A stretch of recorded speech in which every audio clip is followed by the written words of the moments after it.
Last week, Sinfield Road Presbyterian Church Facebook page posted an OMF video outlining the Ramadan daily timetable.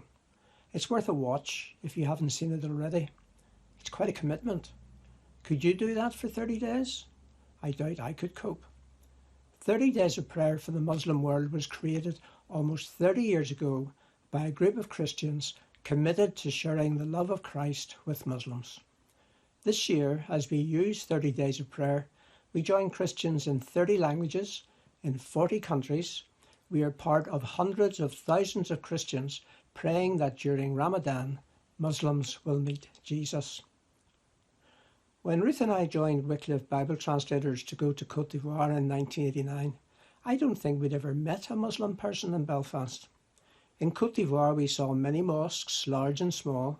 Where we lived and worked, there were many Muslims in the nearby town of Vavre, with whom we came into contact.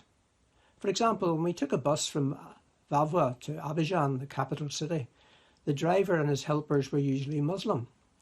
When we stopped at a town en route, the driver and Muslim fellow passengers would unroll their prayer mats by the side of the road and pray. We didn't know much about Ramadan way back then. The 30 days when Muslims fast throughout the hours of daylight and pray that their sins would be forgiven. However, the fact that our bungalow at Vavre needed interior repainting provided quite a revelation. A Muslim painter from the town was employed to do the job. It was during Ramadan. It was the hot time of the year. He worked hard each day indoors with paint fumes, and during the hours of daylight he ate no food and drank no water. I certainly couldn't have done that. I couldn't have done what he was doing in the heat of the day without food or water. I was impressed. 30 Days of Prayer this year started on Tuesday last week, the 13th of April, and will end on Wednesday, the 12th of May. Let's focus on a few days in the booklet. On that first day, we read about Mecca in Saudi Arabia, where Muhammad was born. The population of 2,040,000 people are overwhelmingly Muslim. There are no known Christians in Mecca. Thus the people there have very little chance of hearing the message of Jesus, except perhaps through social media, or perhaps dreams or visions. We prayed last Tuesday that somehow Jesus would reveal himself and their sins would be forgiven as far as the east is from the west, as Psalm 103 puts it. Today, on day 9, we're in the city of Multan in Pakistan, where we meet Surya. Like so many Muslim girls, she was married at an early age in an arranged marriage. She was expected to become pregnant as soon as possible and give her husband a son. But nothing happened. She remained childless, and her mother-in-law threatened to send her away and get a new wife for her son. Surya was desperate, but heard about a clinic run by Christians which specialised in infertility. She had a consultation, and people prayed for her. Quite soon, she became pregnant. We prayed this question today from the 30 Days of Prayer booklet.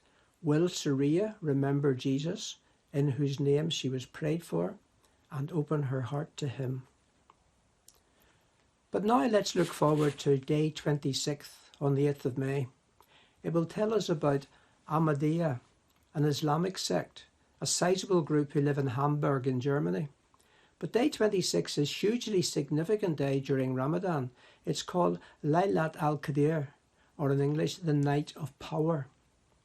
On this night, Muslims believe there's a special opportunity for God to hear their prayers, forgive their sins, and plan their destiny. It is said that prayers and worship during this night are worth more than all the prayers and worship of a lifetime. This gives us Christians an amazing opportunity to pray that during the night of power, Muslims seeking their God will meet Jesus, that they will experience his presence as they pray, perhaps in a dream or a vision, and that God's Holy Spirit would link them up with a Christian believer.